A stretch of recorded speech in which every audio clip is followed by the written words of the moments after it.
medyo natatagalan tayo mag-upload guys kasi busy tayo sa trabaho. Mayroon tayo guys isang LG na mini component. Ito yung aayusin natin guys. Ayan, may 20 watts PNPO 2200 watts ba yun? So ayan siya guys. So ito yung yan yung model number niya guys. Mayroon siyang model number dyan na CM4340. Ayan,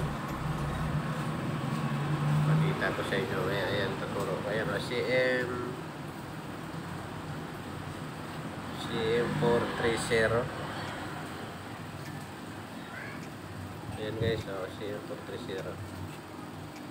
So okay, ang problema nito guys is pipe protect. So testing na lang natin guys. Nagpo-protect siya guys, pipe protect.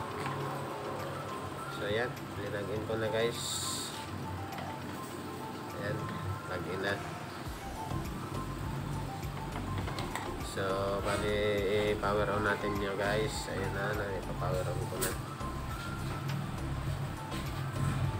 So ayan, nag-okay na. Ayan, naka-FF 90.70. So kung tutusin guys, naka-FF na siya pero walang tunog. May speaker naman na nakakabit yan guys. So antay-antay lang tayo guys, mamaya lalabas dyan yung pipe protect. Kaya ayaw niya tumunog kasi nakaprotect siya. So wait lang, antay-antay lang tayo. Kaya kunting antay-antay lang guys kasi lalabas na yung pipe protect yan. Kaya ayaw tumunog yan kasi ganyan yan, nakaprotect.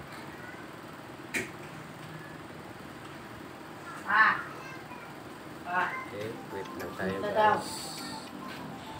Maya protect na yan guys.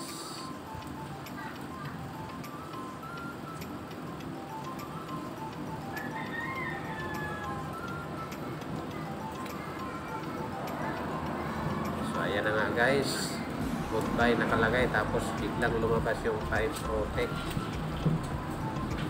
Yan ang pinaka problema niyan guys. Ayan na nga guys, bali ang gagawin natin dyan guys, dahil lumabas na yung pipe protect. So ano na lang natin to guys, buksan natin para malaman natin, checkin natin, titingnan natin yung loob. So bago ko to buksan, so ayan na nga guys, nabuksan na natin. So ayan yung mainboard. At yun, yung power supply, yung isa, yan yung ginawa ito. Ayan. Ayan, tingin-tingin muna tayo guys, baka mayroon tayong makita na loaded na capacitor. So wala naman. Wala tayong makita. Tayo na makita dyan sa power supply, wala.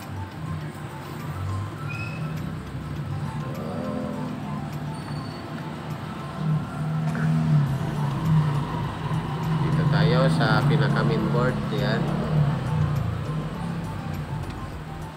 Ayan, tingin-tingin din tayo dyan, baka may makita tayo na hindi ka nais-nais. Baka yun yung nagpapaprotect dyan. So ayan guys, meron tayong nakita dyan sa may input ng speaker. So yung mga SMD dyan, yung maliliit na parts, mukhang kinakalawang guys. So yan, bali yan guys, kalawang ata yan or nagkakaroon ng korosyon. So ang gagawin natin dyan guys, linisan natin yan guys. So para malinisan natin, tanggalin natin itong speaker terminal. Baka mamaya mahirap linisan niya, para makalinisan natin ng maayos. Okay. So bago ko umpisahan to, baklasin na ano guys, yung terminal speaker. Mag-promote na ako ng channel. So kung bago ka sa akin channel at hindi ka pa nakapag-subscribe o napadaan ka, so please guys, para subscribe naman, at pag nagustuhan mo itong video ko at pa-share na lang at pa-like, at na lang guys ng ng notification bell, papindot na lang para sa mga susunod na video ma-notify ka. Okay, maraming salamat guys. So ayan nga guys, so bala ko dyan tanggalin niya na na terminal ng speaker, kasi medyo masikip paglinis doon sa mga maliliit na parts na kinakalawang. So ayan, umpisa na natin tanggalin yan.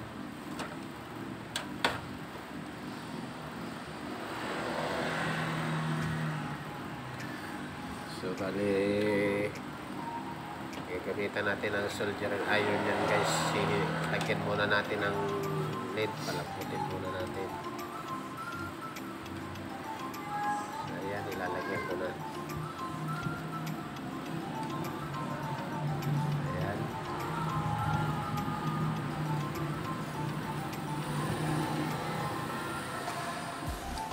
So yan lang ang sa larin guys. Baka yan yung nagpapaprotect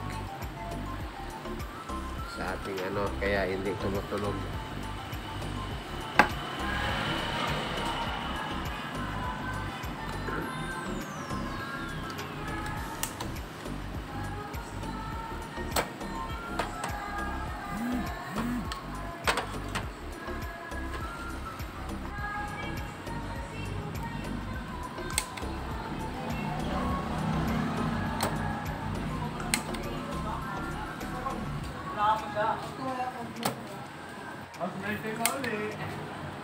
So ayan nga guys, at tinatanggalan natin yung guys, yung terminal speaker para malinisan natin doon sa likod noon yung mga maliliit na parts na kinakalawang.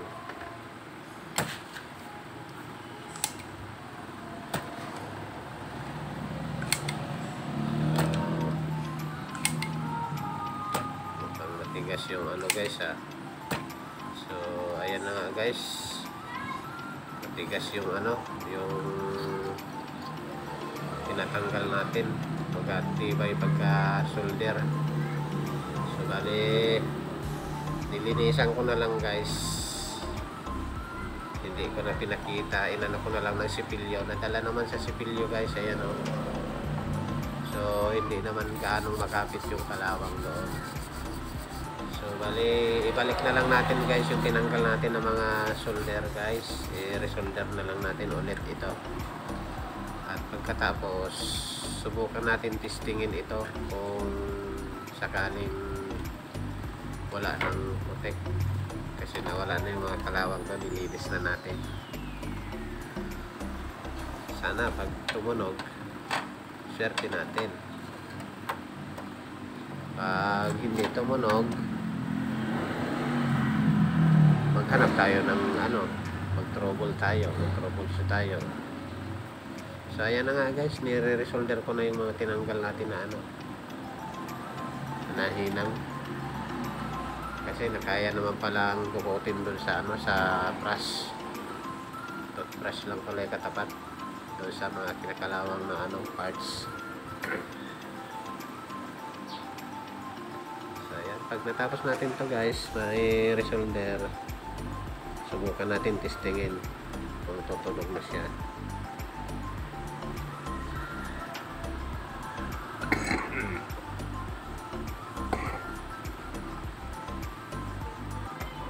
So ayan, medyo malapit na matapos. Okay, ayan na.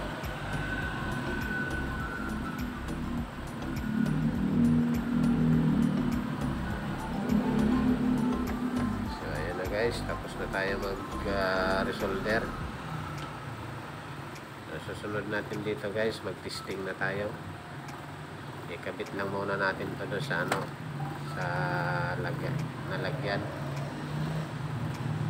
Ipwisto muna natin. So, ito na nga guys, na ilagay ko na doon sa pwisto yung ano, board. So, ayan, pa-plug in ko na. Subukan natin testingin kung protect pa ba.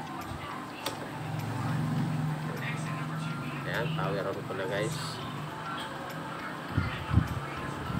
Ayan. So, ayan nga guys, wala pa rin, di pa rin tumunog, kaya nilagyan ko ng volume. Wala pa rin, mataas na yung volume, nasa 30 na, 29. So ayan yung ano natin, speaker. Ayan, isang speaker lang muna nilagay ko. Ayan o. Ayan. So guys, ayaw pa rin tumunog. So ibig sabihin, hindi pa doon ang ano, hindi pa natin nayari dun sa mga kalawang na yun.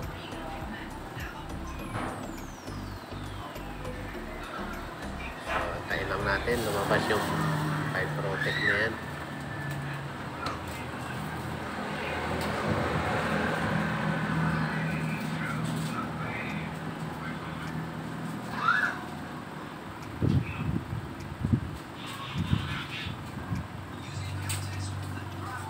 Antay lang tayo ng konti guys.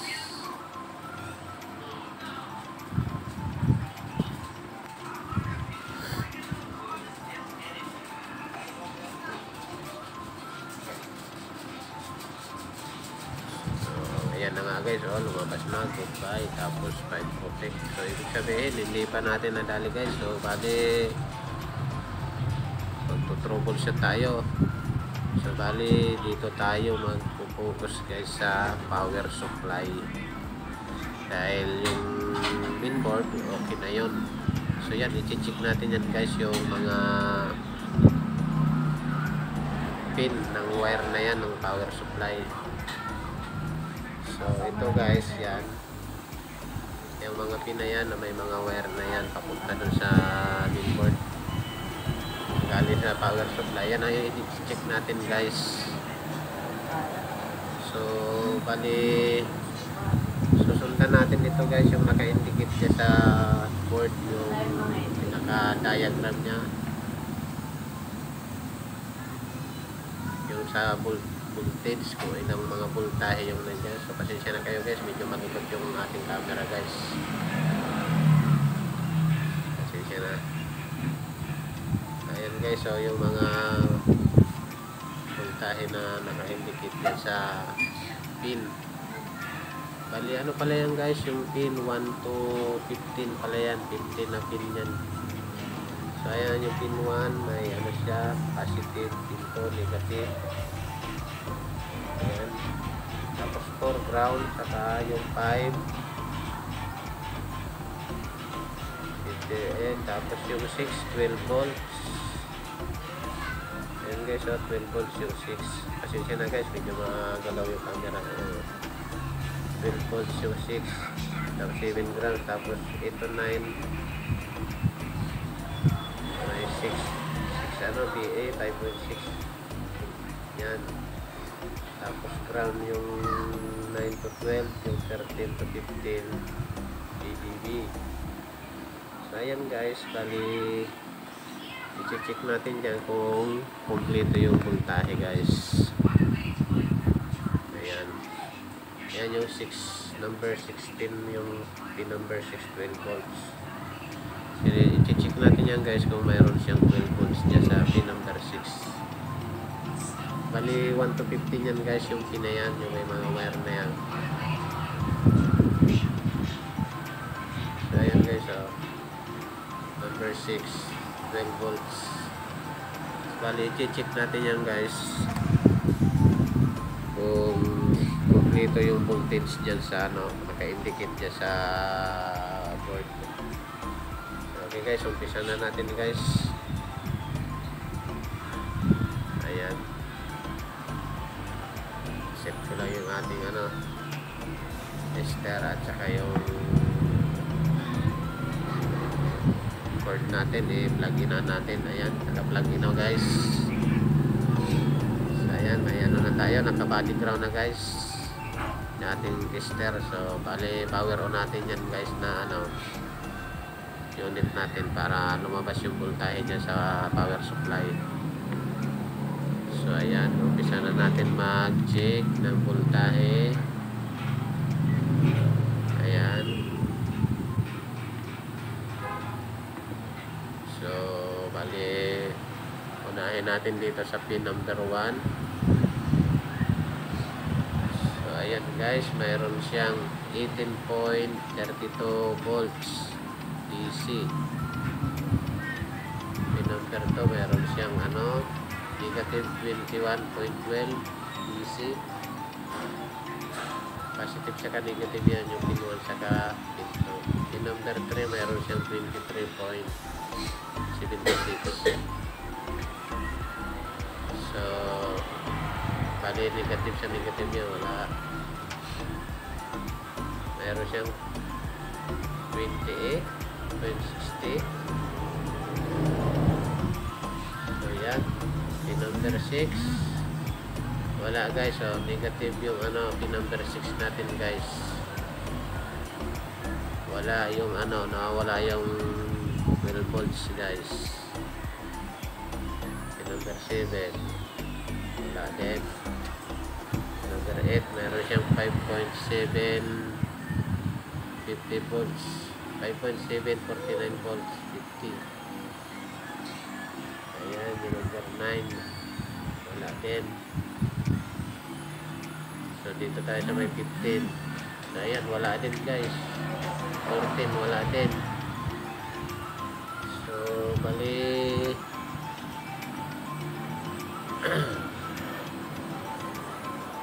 so bali nawawala yung supply natin na 12 volts. So yung dito sa pin number 1, dito siya kumuha ng supply. So bali good dito siya nagsimula papunta dyan sa pin number 1. Meron siyang ano, ayan 18.51. So dito banda sa number 15 pababa hanggang pin number 6 wala siyang supply. Dito siya kumukuha sa bus sa circuit na to guys, wala siya. So bali dito banda siya ang walang supply sa circuit na ito. So dito wala, pag stop yung ano, wala siyang voltage 0.260. Yan, mababa pag sakit voltahe wala. Ayan, wala talaga. Capacitor wala din supply, wala din 0.2, wala din 0.193, wala.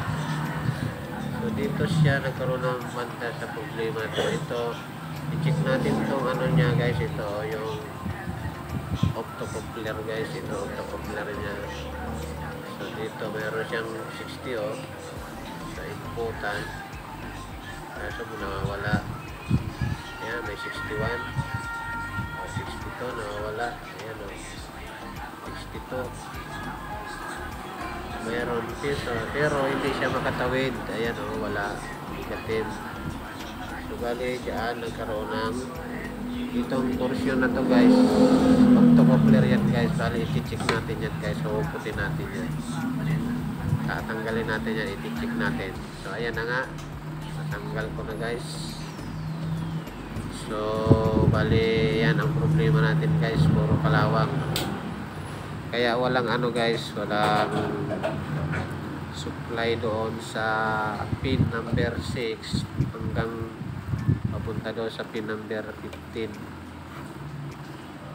So ayan, ayan yung problema guys, inalawang yung optocoupler natin dyan. Kaya hindi nakatawid yung ating supply guys. Ayan o, dyan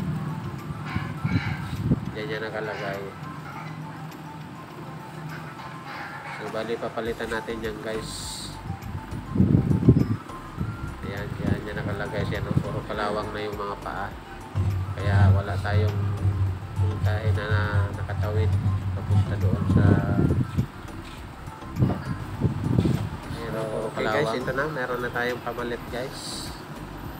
Ayan, palitan natin. Nakahanap na tayo, nakabili na tayo ng pamalit.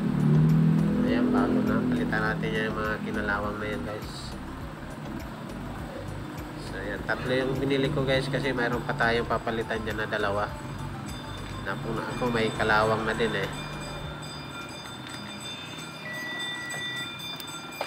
So bali, ayan guys, yung dalawa na yan. Napansin ko, nag-umpisa na rin kalawangin. So kaya mas mabuti pa palitan na natin ng maaga. Unahan na natin, palitan na natin para hindi na magkaroon ng problema ulit. Okay, palitan natin yan. Bali, tatlo.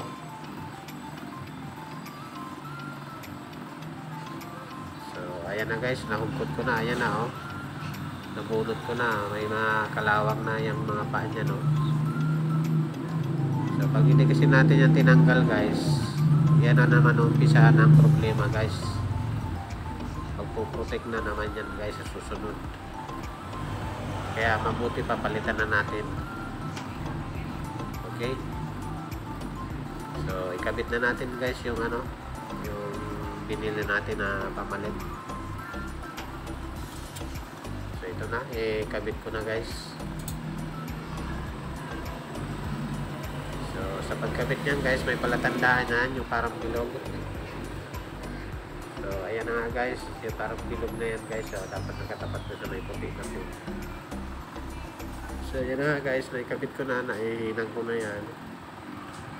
So bali, ang gagawin natin dyan guys, mag-voltage check na tayo guys kung present na ba yung voltahe. So ayan na, umpisa na natin. Check na natin yung nawawala na voltage. Ayan na, naka-plug na. So bali, open is power on na natin. Yan na yung ating multi-tester. Naka-ready na. So ayan, check na natin kung may voltahe na guys. Yan yung pin number 15. So ayan guys, mayroon ng 27.62. Kanina wala yan guys, nagkaroon na siya ng voltahe guys. Yan na. Tapos yung pin number 6 natin guys, i-check natin kung may 12 volts na. So may 5.7 kanina meron. Ayan na guys, mayroon ng guys, 12 volts, 12.06. So ibig sabihin nito guys, okay na ito guys, kasi kanina missing yung voltahe na yan. So bali, siguro pag tinis na natin to, pag tinisting na natin, okay na siguro yan, tutunog na.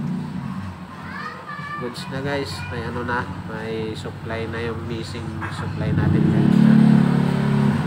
So ayan na guys, lagyan na natin ang kunting volume.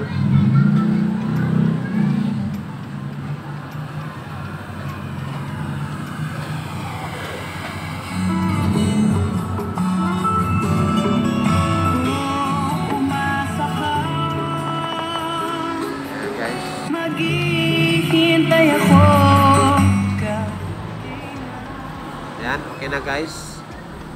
So bali, pag testingin na lang natin to guys. Goods na, may puntahin na tayo. So ito na guys, testingin na natin guys. So bali, paplagin na yan guys, buksan na lang natin guys. Power on na natin.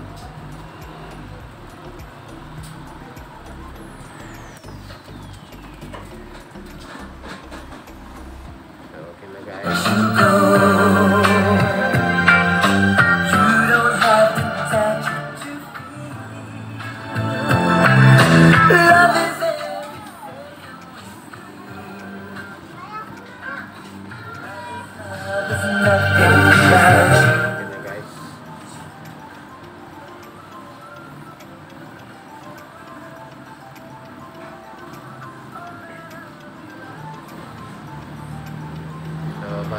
salarin guys, yung tatlo na yan, octocoupler. Kaya bale isa lang pala guys yung salarin dyan, yung kinalawang. Bale pinalitan lang natin kasi nag-uumpisa na magkalawang yung dalawa. Ang mga kwento ng pag-ibig, kwento ng buhay, at kwento ng mga Hanggang dito na lang tayo guys. Maraming salamat sa inyo guys. Thank you so much. stories.